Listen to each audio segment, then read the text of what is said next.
What's up, everybody? Welcome to the latest episode of the Rich and Turbo Heavy Half Hour. This is Rich. Find me on X at FuzzDoomRip and all the other socials at rich.piva, doing reviews for Musopedia of Metal and as a Doom Charts contributor. I also have Turbo as usual. Turbo, what's going on? Nothing. Just a happy day. That's all we could ask for, Turbo. Happy day.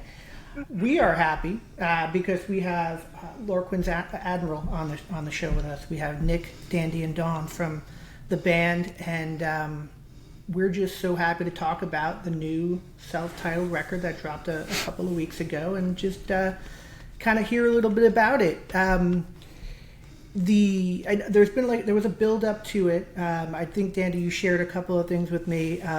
I had mentioned it to Dave. Dave Angstrom's been on the show 3 times. He holds the Rich and Turbo record currently for most times on the show. But what can you guys tell us for people who haven't heard it yet? What would you, how would you describe it, and what would you say about it? Well, it's a pleasure to be on the show with you guys, and you know, Dave Angstrom, what a great guest to have on 3 times. If I was going to pick one, that would be my guest, because that guy can talk your arm off. And he's funny as hell. Yeah, and make you laugh, too. Yeah, for sure. And, you know, in addition, what a great old friend of mine. It's one of my friends goes back, 35 years or so. So Dave and I have known each other for a super long time, and we've done all kinds of projects together, and just a wonderful, wonderful man and great person and great friend. But Lorquin's Admiral, that came about right around 2017. We were Nick and Marlon were working on their project with Yawning Sons, and they had contacted me about contributing to that record, and sent me a few tracks to listen to. And I think the original idea that Nick had was that I was going to play some sort of instrument on it, but I was like, when I heard those riffs, I was like, man, I really, really want to sing on this record. And he agreed somehow to let me sing on it. And what a great record that turned into. Really, really sonically amazing piece of music. And after we finished that project, Nick and Marlon and I, we just felt so comfortable writing together that we kind of made a plan to move forward with a full length and do everything, write a full length record together. And just kind of whipped into shape from there. We passed riffs back and forth for about a year, and recruited people to come in and play on it and be a part of the project. And man, we're just super proud of it. It turned out fantastically. We absolutely love it. Totally agree. Dawn, what would you say? What would you add to that? Gosh, I would just add to it that we had such an amazing time in England when we were recording the record. It was so much fun to be in studio with these guys, laying down the vocals and whatnot. And I mean, hopefully this record seems to be getting some very great reception. I'm looking forward to hopefully being able to do another one with these guys. We had such a great time. Mm-hmm. Excellent. And Nick, well, first of all, Yawning Sons was like in my top 10 in 2021. Love that record. Nick, with this and working with Andy before, how was the experience creating the Lorquin's Admiral record for you?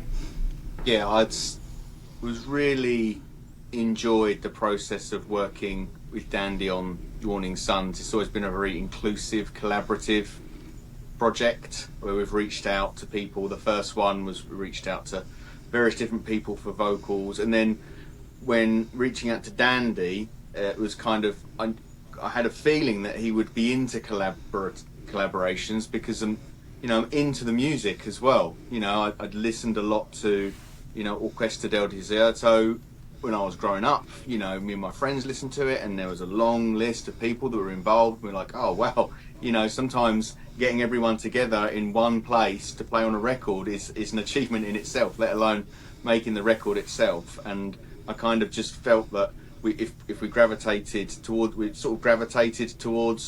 Dandy, and then when the record came together as well as it did, we kind of, Marlon and I were kind of like, well, maybe we should see how far we can develop this and evolve it into something sort of new. And of course, it's not just rooted in the Palm Desert. There's all the guys from Cincinnati and different scenes, and we were like, okay, this is really interesting, because now we're moving into like a whole new region. I've sort of grown up listening by region. It's kind of like you had sort of, I don't know, post-hardcore thing in Washington and hardcore in New York, and like alt metal in Sacramento and stuff happening in Palm Desert. And so I was like, oh, a whole new group of people to work with and explore. And that's kind of what Lorquin's Admiral is. It's sort of evolved and emerged into like a new territory, which is really exciting and fresh for us. I think the coolest thing is, like, if you look at the list of all your band's credits, like all of the guys and girls who were in the band and have performed in the band, I don't think the record sounds like any of them. Like, I feel like you have created like a new sound that incorporates a lot of that stuff, but it's a different sound, like, that I wouldn't compare to any specific record that you guys have been involved in. Am I crazy? Was that in your thought process, or did that just kind of how it came out? Rich, I tell you, that is one of my favorite things to hear whenever we do an interview or whenever we read something, that's been written about the record, is that it is different. It's unique. It kind of stands out from the other things. And I know as a musician, as a producer, ever since I've been playing music, my goal has always been to stretch the boundaries and to not get pigeonholed into one genre or another genre, and not to have those kind of limits or walls placed around me. And certainly I think that we've achieved that with Lorquin's Admiral. It does have a different sound. There are elements and pieces of all different kinds of genres that have found their way into that record. And I just think that we've all, as a collective, done a great job of assembling that and pushing the envelope a little bit, taking something a little bit further, and then maybe have an audience from something we did previously that hears it and is ready to come on that ride with us, to say, hey, this is new. I like that new sound. I don't have to keep listening to the same clone of the same record over and over again. And I feel like in various genres, there becomes kind of that glut of bands that, you have those originators, and then you have all these follow-up people that keep imitating that sound to the point where it gets kind of run into the ground. Yeah. And again, I think that's the highest compliment for somebody to say this is unique and it's different and it pushes the envelope, and that's what makes it special. Turbo, I took the first 3 questions as usual, so we'll let you now ask a couple if you're up for it. Yeah, thank you. Who got you got to go record at the Joplin House? Who helped with getting that together? And is this all recorded in analog? Yes, that's a cool question. I've been working with the guy Dan Lucas. He manages the Joplin House. He's been there 2012, 2013. He took it over. Before then, it was a studio. It was one called Astra Studios, and it would record a lot of the bands from the county that we're in, Kent. And so it recorded on 2-inch at the studio. But then when Dan moved in, he's made a series of improvements. It's an incredible studio. It's one of the best in the area. Just this week, he's bringing in Ross Robinson's studio desk from Indigo Ranch. So he's bringing that in, and that's a record desk. Like he's got an Olympic desk there at the moment that recorded Floyd, Bowie, the Stones, and then he's getting another desk in, and that's one that was at Indigo Ranch before that Ross Robinson used. So he's got an incredible setup there, and he just helped bring the band together, and so he can sit there and swing in his chair and go, "You can do better, you can do better." And it was incredible to watch Dandy and Dawn push each other, during the vocals phase, because normally, me and Marlon would be sitting there going, "This record sounds great," and there's no vocals because we're normally doing instrumental stuff. But so when there's when there's vocals, we're like, okay, we're not normally in this world. So it's great hearing Dandy and Dawn. But then Dan was like, suggesting subtle, pieces that could work, a bit of comping, but trying to get the best performance. And it's a really good, community vibe there. He's trying to build something special, and it accommodates everyone, when they come over. So Steve recorded drums there, we recorded all the guitars there, and then the vocals were recorded there. So pretty much the majority of it was recorded there, and then it was mixed there by Dan as well. So that gave it sort of a really good sort of binding. But then certain other elements were recorded elsewhere, like Dave's and things like that. So yeah, it was it's a really cool studio, and really I think it's going to help facilitate doing more of that kind of thing in the future, that kind of collaborative. People, it's so close to London and people can get to it quite quickly. I think that, hopefully moving forward, more people just think actually that's really doable. It's not really that hard to sort of get there and get into it, sort of thing. And it's got like accommodation and stuff now as well, which just makes things a lot easier, because before we were going up and down the motorway, the freeway, to get to and fro the place. So yeah, it's just incredible vibe, and yeah, just really helped make it all work and bring everything and everyone together. That's really cool. There's a pretty legendary pedigree behind the board there as well that we recorded on when we were there. And Dan was telling us this story about when they were cleaning out this board that they have, that they removed it, and beneath there was just this mountain of cocaine. That was how long. Oh, that's awesome. Is cocaine from the 70s still good? Or maybe that is the good stuff at this point. I don't know, right? Yeah. If I could say though, Dan Lucas he's a genius engineer. And Turbo, to get to part of your question, we did work in the digital realm through almost the entire record. We didn't lay down to analog. I have a long history of working with both. And I'm a bit partial to the analog tape, but it is budget consuming, to say the least. And it's very difficult to work with, especially when you're working on a project like this, where you have guitar players. One was working. Country Mark was living in Florida at the time. He did his tracks out of there, and Dave Angstrom, he did his tracks out of Denver. And there were also not many, but there were a couple of instances where Don and I had to do just a couple of vocal overdubs to wrap things up and put a bow on it. But Joplin House is, I've worked in so many different studios around the world, and Joplin House is truly a tremendous place. The surroundings, the countryside that sit behind and around Joplin House really create a sort of ambiance, that is really, really important. And also some of the people that have worked in that studio or worked with the equipment that's in that studio, it just fills you up with, it just motivates you, because, you're standing at the same place or sitting at the same board where like Keith Richards was sitting or something like that, and there is an energy in that, a ghost in that gets into you and really motivates you. And I can't say enough great things about Dan Lucas. That guy I told him on the way out the door, as a matter of fact, as we were leaving, I shook his hand. I said, Dan, you are one talented motherfucker, because that dude is unbelievable. Really, really, I highly suggest him for anybody's work. So if you want to fly to England and record a record, and you got the money in the bank, you're going to come out with something really, really awesome. That guy does a hell of a job. In great hands. Yeah. That's good to hear.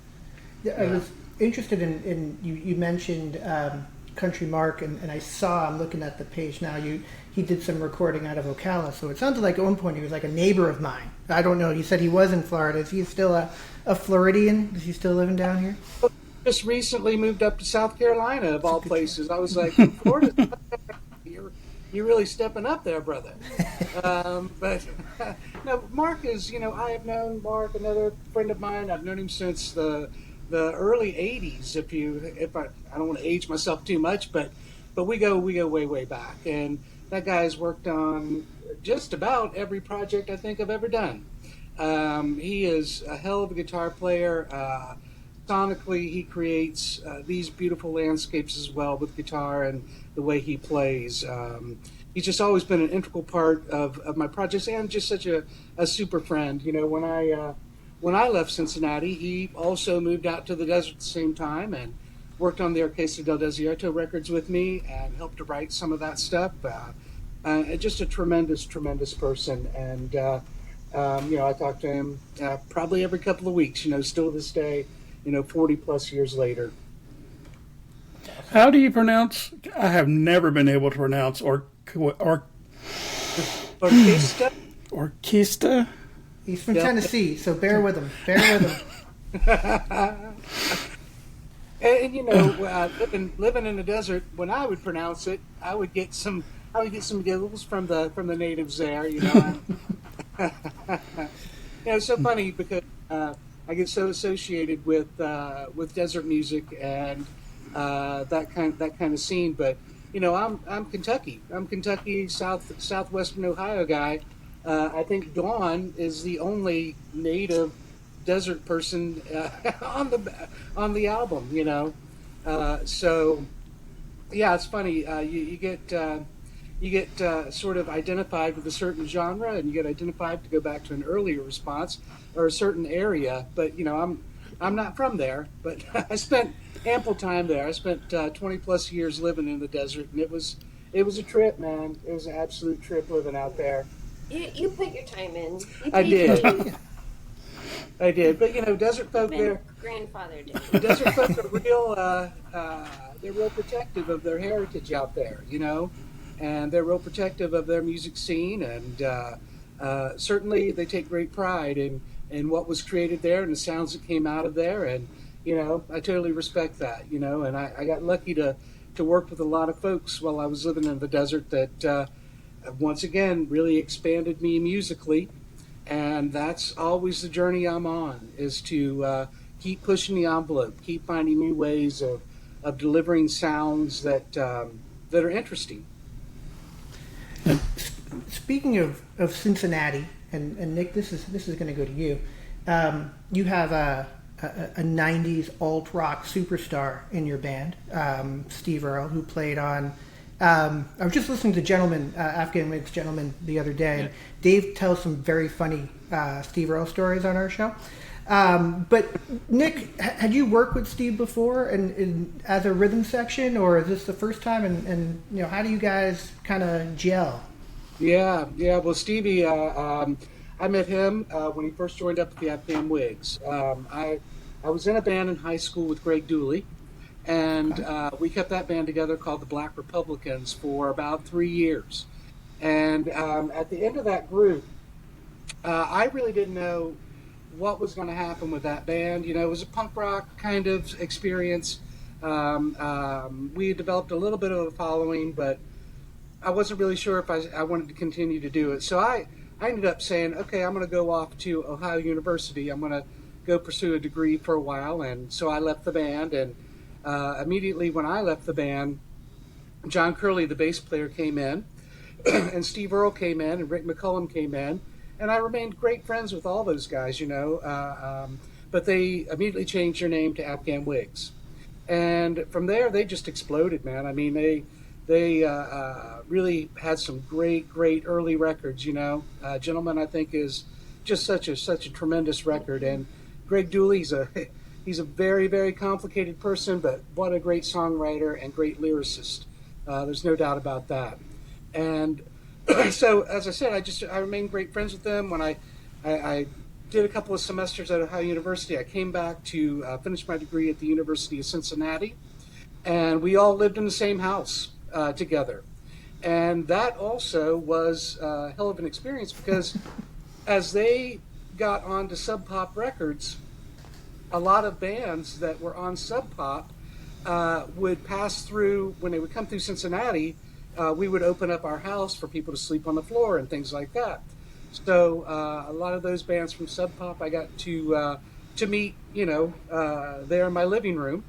And again, a totally mind-expanding experience to be around that.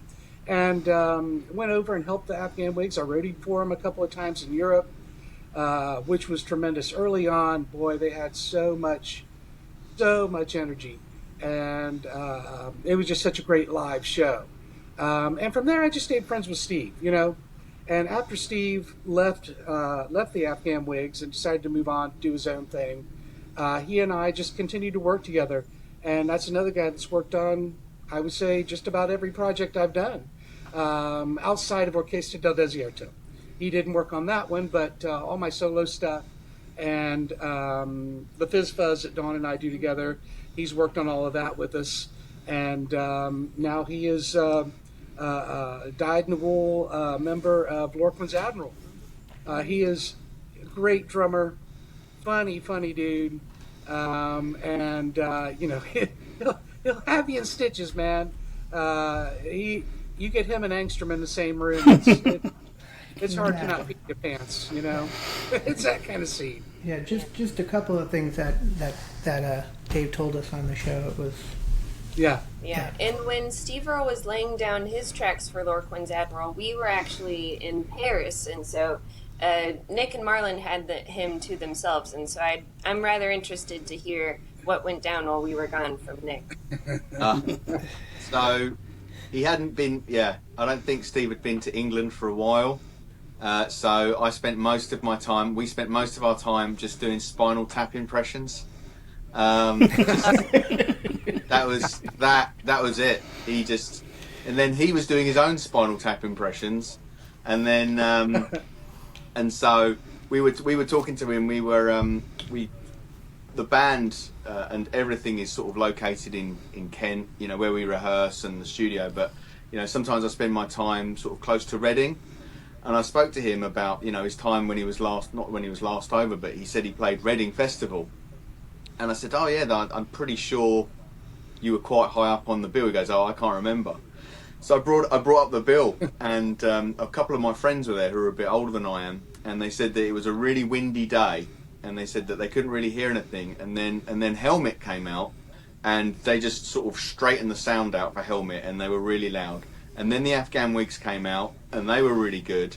And then Soundgarden came out, and then you looked at the list of the bands, and he was like, "Oh, the Chili Peppers played," and it's like, yeah, surely, but he couldn't remember any of the bands that he played. He was like, "I think I remember Helmet, maybe," and it's like, yeah. So it was quite, but then must have been 30 years ago. I think it was like 94, 95, I think it was that he played.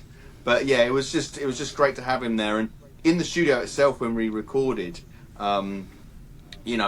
we had the kits set up, we had a selection of different kits, and it was just so tight. The snap, he just enjoyed playing. And there are a couple of songs when Dan's like, after 3 or 4 times, he's like, "Oh, that's the take," and then we're like, "We're going to play it again." He's like, "Well, that's the take then." And then we just kept wanting to play the songs because he was just so fun to play, and we locked in really well. It was important for me for the bass to lock in firm with the drums. That's like the foundation of everything. If that's flip-flopping or sort of like weaving in and out, you don't get that tight, delivery that's so important. And myself and Steve just really, really, really tightened up. And I think getting the right equipment, but also just rehearsing in advance was just so good for that. But again, just his whole sort of attitude of wanting to do the best as well. I think everyone brought that fact that everyone wants to give 110% and really sort of like cement something that was really special. Because at the time we weren't certain that it was going to go in any one direction. We had the songs, and then the layering was so crucial. So to have that bass, drum, rhythm guitar lock in as the layer meant that Country Mark, Dave, Dawn and Dandy could build on really firm, rhythm foundations, which I think was sort of a testament of Steve's time in England. Yeah. We were listening to the record. I was driving my wife today, and the comment she made, and I agree, because she gets to hear all the stuff. Not necessarily that she's a fan of everything that I listen to and review, but she heard this record and she really enjoyed it and said it's polished. And when I hear that word, sometimes it would be a negative, because when I hear overproduced, my head starts to explode. Like overproduced stuff is like it's like nails on a chalkboard to me. But this sounds, I want to say perfect, because I think to me it gives like this 90s alt vibe in a sound that whatever they did back then, those producers, those engineers, to me captured the way I want music to sound. And my favorite song on this, and I was telling Turbo earlier, my new favorite song, and the guys in Godzillionaire will have to forgive me, my new favorite song of the year is Could Have Been Forever. That friggin' song, holy crap. It reminds me of the band 11. Do you guys know the band 11 from the 90s? And I think it's because it has kind of the male-female harmonies going on. It has like this like start-stop and the tempo. Anything you were specifically channeling with that song? And then I'll let Turbo ask you about his favorite song on the record too. But Well, for sure, Rich. That song, when Dawn and I set out to write the lyrics and the melodies for this record, we made a concerted effort to have themes that were hopeful and positive. Now, within each song, there are emotional juxtapositions that happen and go back and forth within the song. But at the end of the day, we wanted each song to represent something that, there's hope on the other side of the hill. There's hope ahead, no matter how bad things are that you're going through. And that song was one of the two songs. I have two daughters. I wrote one for each one. And Could Have Been Forever, I wrote for my oldest daughter, who was going through an enormous number of complexities in her late teens. And, the line, will it get better? Yeah, it will get better. So that song is very, very special to me on that level. But also, that, I believe, is the only song on the entire record where everybody that contributed to the record performs on that song. oh, very cool. Country Mark and Dave are both on that song, as well as the core of the band with the rest of us. And so that song, again, is very, very special. And that's very, very sweet. That's your favorite song. It blows me away. I must have listened to it 6 times just in the car on the way back from where we're coming from. It just, and I came back and I started typing something to Turbo. He's like, "What are you talking about? You're not making any sense." My typing was terrible. It was yeah. And then I asked Turbo what his favorite one was, and Turbo, it was not the same, but another killer song. Which one did you call out? Blackwater. Yeah, Blackwater. Well, it just so happens that's the other song about my youngest daughter. And that one also holds a very, very special place. One other thing I was going to say about Could Have Been Forever is Dave Angstrom and Country Mark, they played their hearts out and put their souls into the leads on that album. But Could Have Been Forever, when that lead comes in, oh my God, it rips my heart out every time. Just the heights and the way the song just lifts up at that moment. And the song, you got Country Mark creating this kind of delayed, reverby kind of backdrop in there.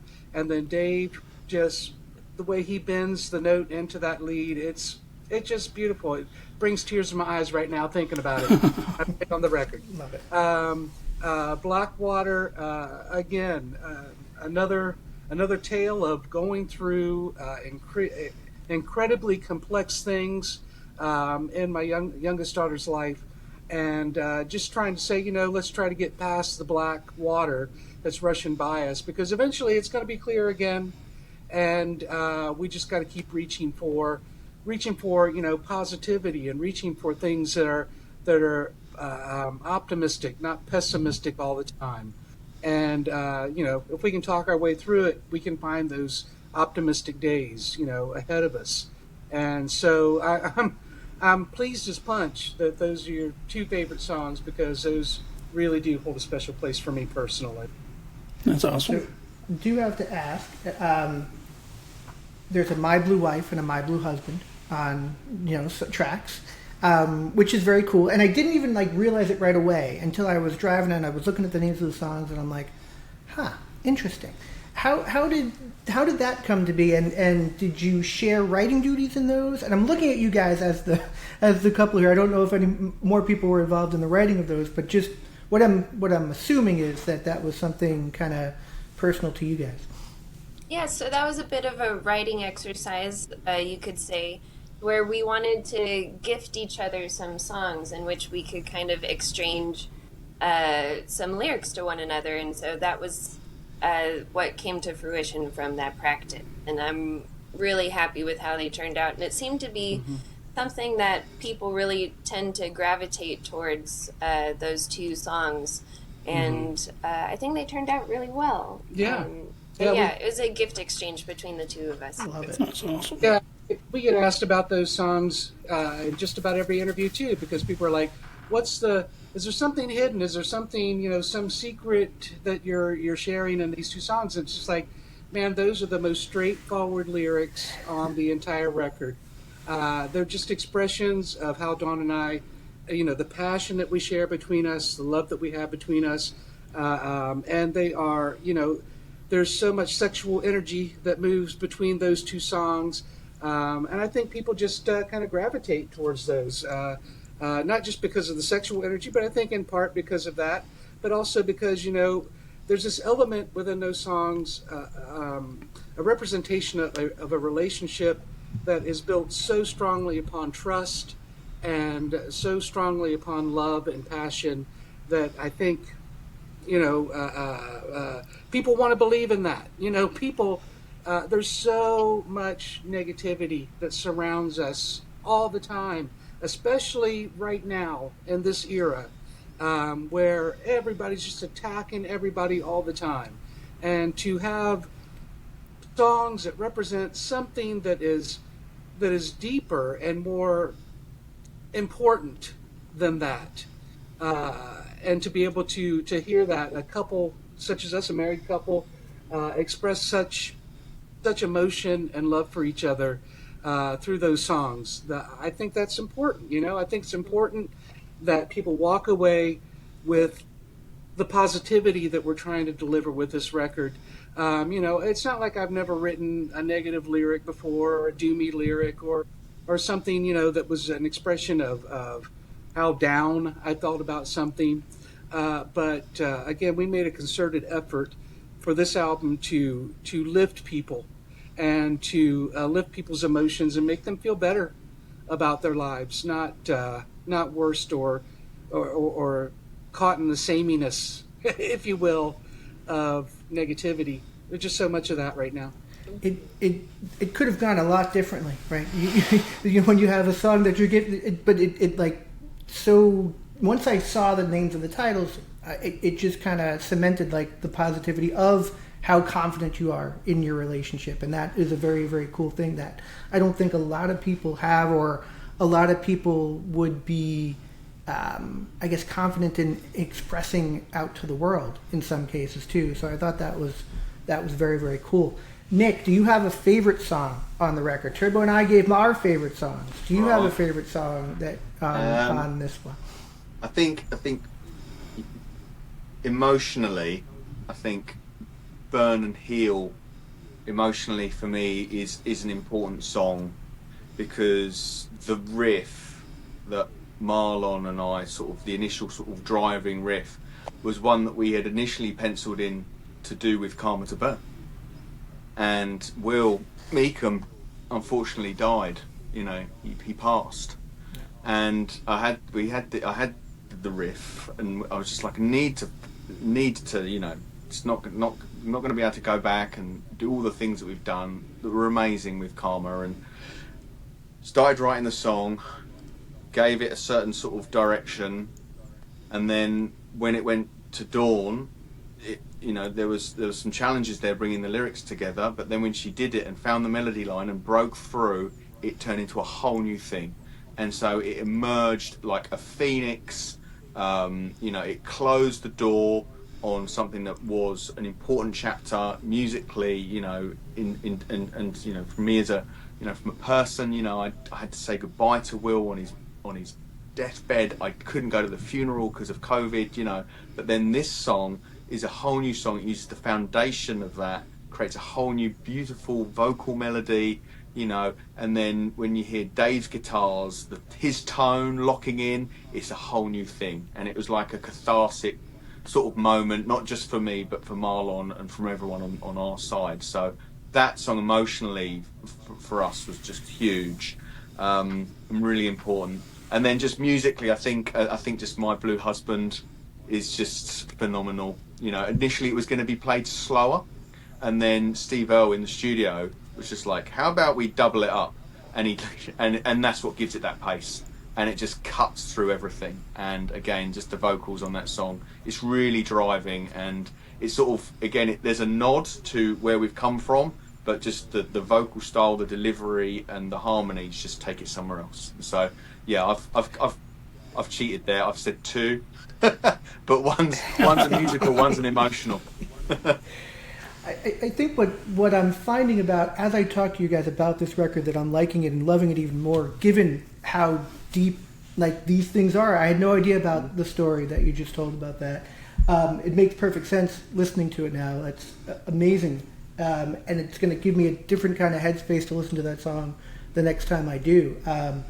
Just killer stuff. Dandy, I have to go back to something you said earlier, because I let you escape by telling me you had a bunch of Sub Pop people sleep in your house and not follow up with some kind of question about some kind of story that you have to tell us about when someone from Sub Pop stayed at your house. Oh my goodness. I don't want to get into a whole lot of name dropping. That's Yeah, no, that was coming. You know, let's just say that, you know, again, I don't want to get into a whole lot of name dropping, but there's certainly a lot of folks, a lot of famous folks that came out of that label that were working at the same time as the Wigs, and they definitely, it was definitely wild times. You know, there was a lot of drinking going on, and you know, I haven't drank for a long time. I eventually had to give it up after 30 plus years of bourbon, but you know. I'll set the scene. I'll tell you, in my last interview, Wino told us a story about Lemmy's coke dealer. So if that gives you kind of carte blanche to tell whatever story you want here, I feel. There was a certain blonde-haired fellow that people are pretty familiar with that spent a few days sleeping on my couch. Yeah. And Left-handed? well, yeah, it could have been. Left-handed. Could have been. We could have played some of the same guitars. But you know, those people, I think, you know, we often take people that play music and we put them up on a pedestal, but they're really just pretty normal people, you know, and I'd say a good 90% of the time they're pretty geeky people too, you know. We want to see them as the most cool,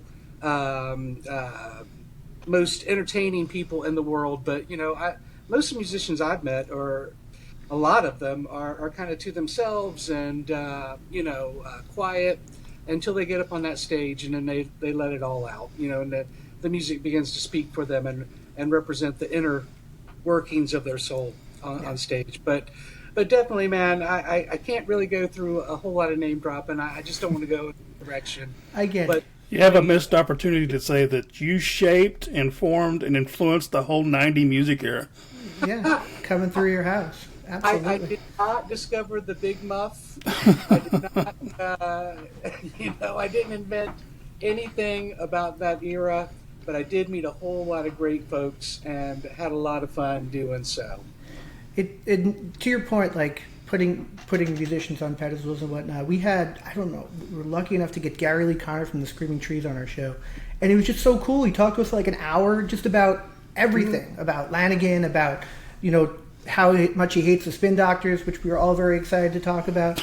You know, that kind of stuff, and just the everybody who we've talked to has just been so cool. And we do this because we love the music, not because we do anything else except this. So, you know, I just appreciate everybody who makes the music we love coming and talking to us. It's just an amazing thing. I do want to ask, just from a headspace standpoint. So what I hear when I hear this record, I hear 90s alternative, and I think you mentioned that in your Bandcamp. I also hear like Chris Goss kind of produced Masters of Reality, kind of Queens of the Stone Age stuff going on. But again, none of it sounding specifically like those bands, but just hints of it there. Was there any particular musical headspace you were in while you were writing, while you were doing or creating these songs? Well, a lot of these riffs came to us from Nick and Marlon. There were two songs that I kind of had in my bag that I sent to those guys, but almost all the musical arrangements and the tones and things like that, that comes from our friends in the UK, who are absolutely, we're big fans. And maybe you can kind of tell that we're all big fans of each other, and so I think when you're working from that perspective, you got to give credit where credit is due, and Nick and Marlon, their genius on this record really comes through in those musical arrangements. So I think you would have to ask, their headspace on, when they're putting those riffs together. How about it, Nick? Because, like I mentioned earlier, like a lot of your stuff doesn't necessarily sound like this. So was there anything in particular you were channeling, listening to, influenced by while you were putting these compositions together?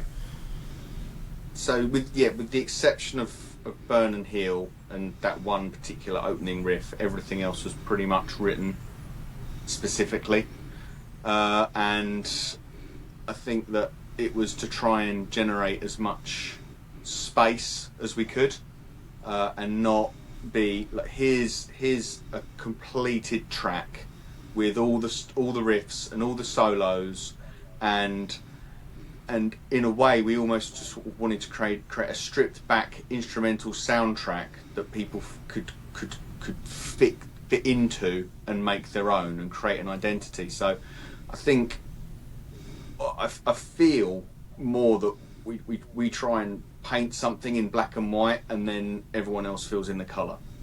So that really we're creating a structure, but our impression is set back. And so when we were going into the things, we were like, well, we need it's melody, harmony driven. There's myself and Dandy and everyone that's been involved is like, we could bring just riff after riff after riff, but it can get really hard singing over riffs, and to be honest, then you're into the world of changing riffs, moving riffs around and things like that. And to be honest, we were in a world more of harmony and melody, so we were using a lot more of major movements, things like that, something that would work with chords, something where you could naturally extend a progression. And that was kind of how we approached it. And to be honest, something that you said really sort of resonated with me was the sounding more, produced. I think that's because some of the bands in the 90s had, bigger recording budgets. And, we've tried to approach this so that it does sound good. It's not just, 4 mics on a drum kit kind of thing. It's not stripped down. There is a bigger production aspect to this. And with that in mind, we knew that if we were going to layer it up, we thought, well, actually, we've got, all the valve amps, for example, we'll get them on different microphones. We'll see what sounds best, then we'll use that.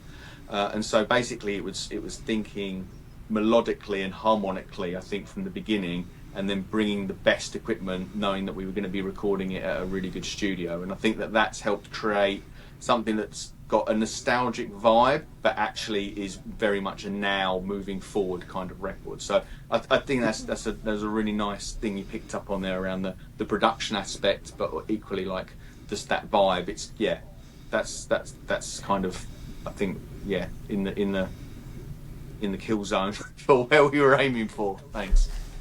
Do you have to think differently, or do you have to approach things differently, knowing that there are going to be vocals in the songs that you're creating? Oh yes, that was hard. Normally it's me sort of going to Marlon, sort of his riff and a riff and a riff, and he sort of orchestrates and composes and then chops it up and moves it around, or goes, that's no good, this, I've got something. Whereas something like this, it was like, okay, back to chords. And that sounds crazy, doesn't it, really? Back to chords, like what is going to be the movement here? Where can the guitar go? Where can the vocals go? Whereas if it's a riff, it's kind of a fixed movement. Power chords and bar chords is very fixed, and that's great, but we didn't want to go into a sludgy, stonery, doomy world. That is sometimes just a race to the bottom in terms of how low can you go? Whereas this was actually a race to melody, and so it was different for us because we were like, okay, chords, all of that kind of thing. Not even so much the orchestration and composition. Sort of wasn't writing 7 or 8 minute tracks, like we used to, in the 2000s. This was actually, more sort of, that just, as I say, just sort of chordal progressions. Even going back to some of like the modal movements and things like that. He's got a grade 8 in sort of music theory. So we were just diving into that, and that was great because we were just like, right, we need chords, we need something that's going to be open, we need something that people can build on. We can't impress too much on a structure or a piece. We just need to create an open landscape for people to build on, and so that was very different to what we've done before, I think, with any collaboration, because we knew that we were just not sort of horizontally building next to each other with blocks, like we were creating a foundation for people to build on, and I think that is a huge difference from what we've done previously. Yeah, that's awesome. It's like if this was a different time in a different world, you'd be like, this would be right in the radio hits versus your more experimental stuff that you do, on the longer jams and instrumental things. If the world was still had the taste that we all have, given a little bit different in the world today. That's awesome. Turbo, what else do you have for Nick? A lot of it, I think, has been discussed already and elaborated on further than the question that I would ask. But I would kind of want to ask 2 questions to Dandy and Don. One, how do you 2 decide which song works, which one's going to work on which song, or how does that work out for you? We wrestle. Oh, you whistle. And we got a mud pit out back. And then rock, paper, scissors. We do a lot of that. Yeah, well, we're very familiar with each other's tastes and sounds, and the directions in which we have our tendencies in going. So because of that, it comes fairly naturally just to recognize who would have probably the better opportunity to work on a song, who would sound best on it and whatnot. And so it's pretty straightforward. We'll just listen to it and be like, oh, you sound good on this, or I think you would be able to put down a great vocal line over here, or what have you. And there's some intertwining going on there too, because as we kind of reach a point where we think that one of us would sound good on a certain song, it doesn't end there, because we're continuing to collaborate. We're continuing to write the lyrics together, to come up with melodies together. I think in a lot of band situations, and I've said this before in previous interviews, I don't want to repeat myself too much, but you have a lot of band situations where people become very protective of their parts, or they become very greedy with their parts. Like, I'm going to sing on this, I'm going to play on this, and we just simply don't have that in our relationship. We don't really compete with each other. Right. We just trust in each other, and if one of us has a certain idea, we trust in that, and we try to go with that. It doesn't always work out that way. It's not like, we're magical in that way, that we get everything right, like you're the best and it's the best. Sometimes it falls on its face and it's not the right decision to make. But the thing is that we collaborate, we don't compete. And, I've been in band situations before where people compete themselves into the demise of the band. They become so protective of their part and what they think it should sound like, and you're not going to change my part, and I'm not going to collaborate with you because what I've written is already genius, And I think that's fool's gold, man. If you have a partner like Dawn and I have in each other, that you trust, then you kind of go with that, and a lot of times it's going to work, or you're going to find a path to make it work where you're not at each other's throats over something. And that's just a very important part of our relationship and our marriage to begin with. Dawn and I, we play a lot of tennis, and we get competitive out there on the court, but it's never at the end of the day about that. It's about enhancing our relationship, getting out and running, experiencing things together. Having that kind of unity of mind and spirit that we share. I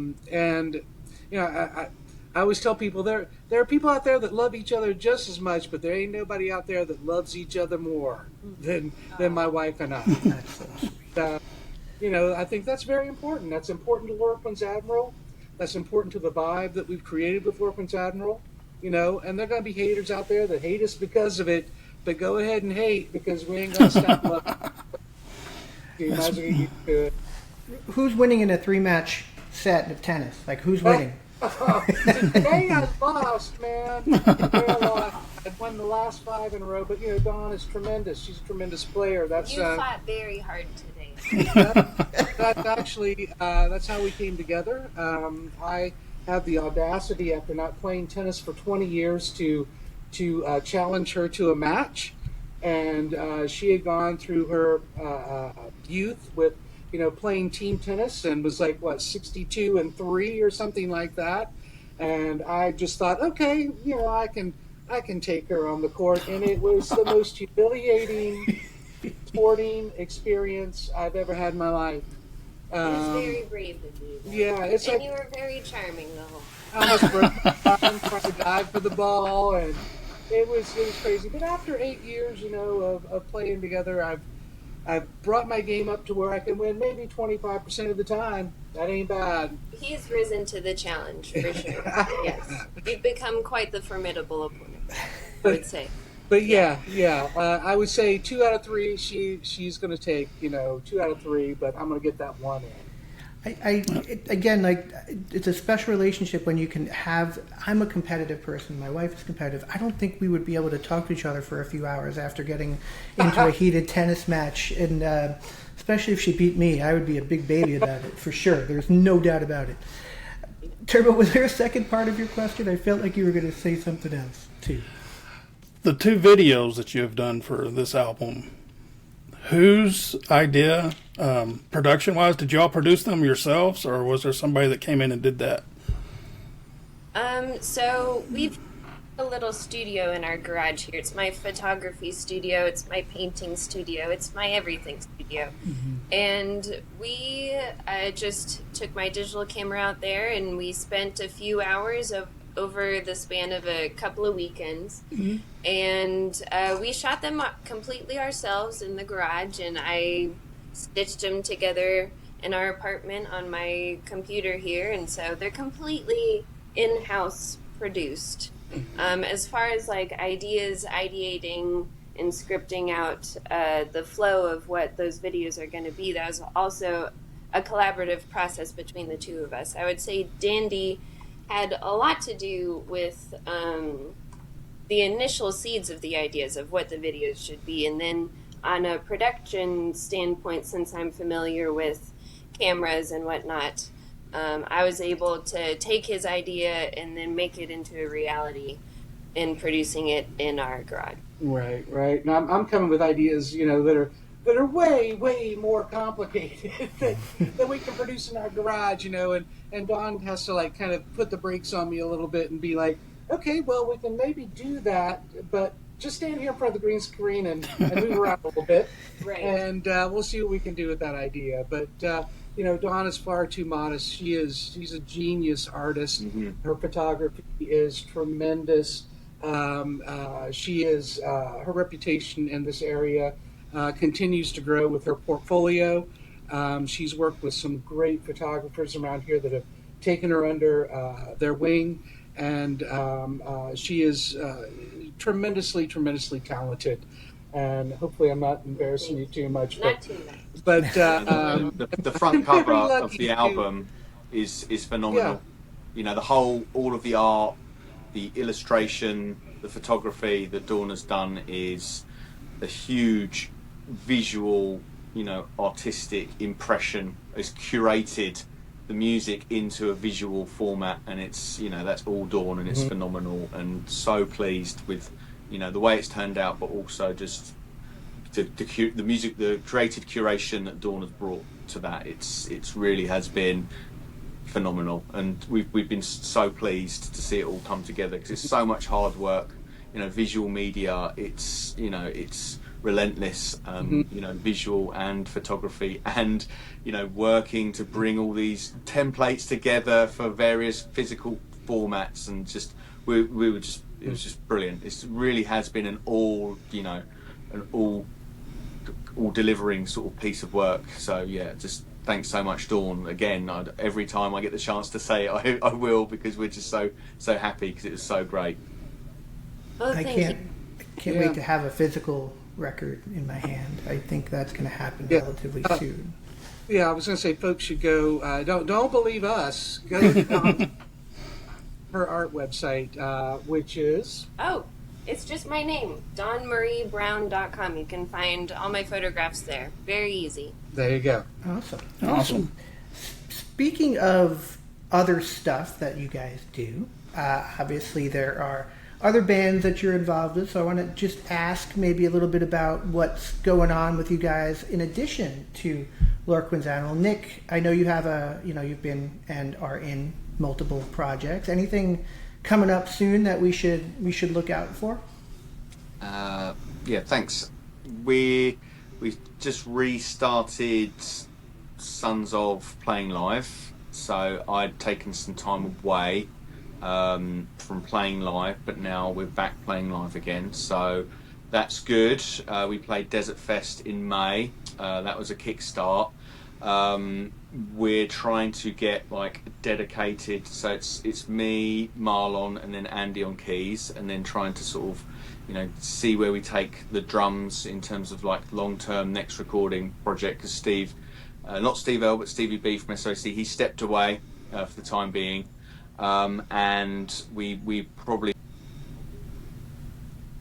we lost him for a second. He'll be back, I'm sure. Dandy, I know that Hermano's got stuff going on. I know Ripple's doing some of the re-releases, and I think there's a live record potentially. There's Nick back. Let's continue with Nick, and then I'll come back to that. Nick, we lost you right when you were talking about your drummer. I think you might still be struck. Oh, he's gone. All right. That's okay. The Atlantic connection. Yeah, I mean, it is far away for the connection to be maintained. But Dandy, I know you, knowing a lot of, talking to Dave and Todd from Ripple, know that there are Hermano things happening. We had some of the new, the EP. I think there's a live record. You guys played some. Anything that you want to talk about that's coming out that you can talk about, or you can break news on the show about anything? I would love to be able to break some news. I would love to. I'm waiting to hear some things. I'm very hopeful that 2026 is going to be a lot more active for Hermano. I love hanging out with those guys. Playing Hellfest with them this year was an absolute hoot, man. I mean, whenever that band comes together, it is just a barrel of laughs continually. And to get to play with that caliber of rock and rollers, oh my God, bro. I mean, I am, I feel like the weak link in the room because those guys are so amazing.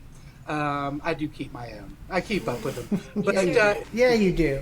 They are badasses. And certainly I am waiting for information, and once I receive that information, I will definitely throw it out there. But I don't have anything concrete right now. It's difficult. I find myself in groups all the time where we live thousands, if not hundreds of miles apart, and so the logistics of getting things together when not only do we live thousands of miles or hundreds of miles apart, we also have other projects going.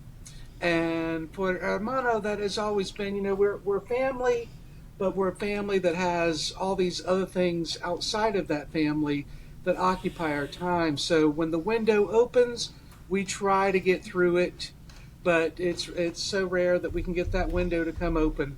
And 2026, though, is looking very, very good. It is true. We have a live record, our 2016 Hellfest performance. We're releasing that on vinyl. Dawn and I, we just finished a Fizz Fuzz record Awesome.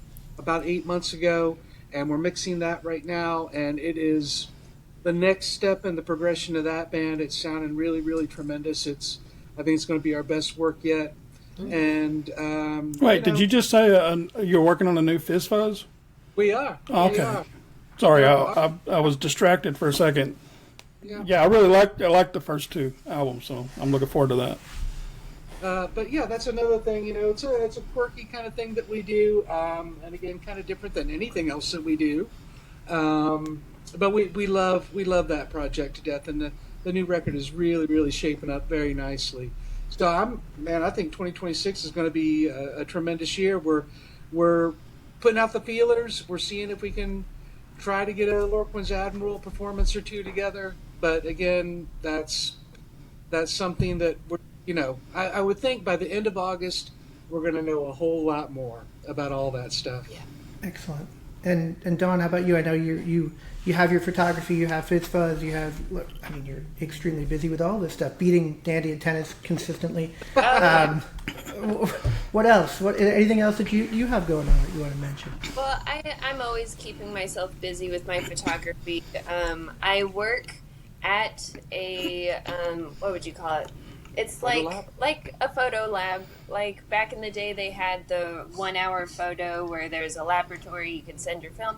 I basically work in one of those, and so I develop film all day. I Photoshop for people. I print stuff for people, and so I do that all day. And then I come home. I do the same exact thing for myself for the rest of the day, for the week.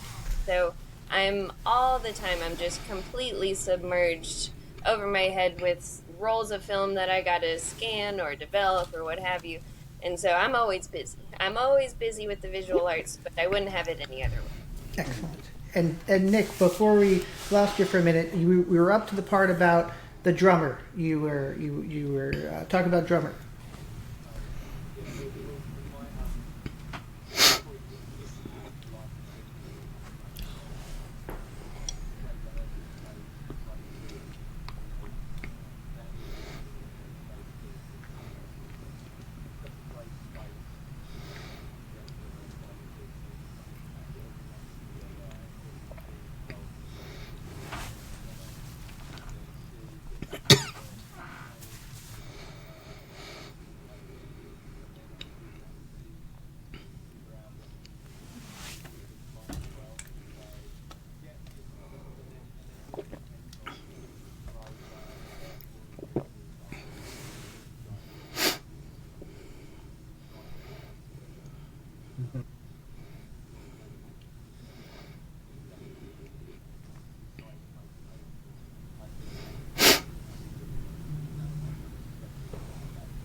Mm-hmm.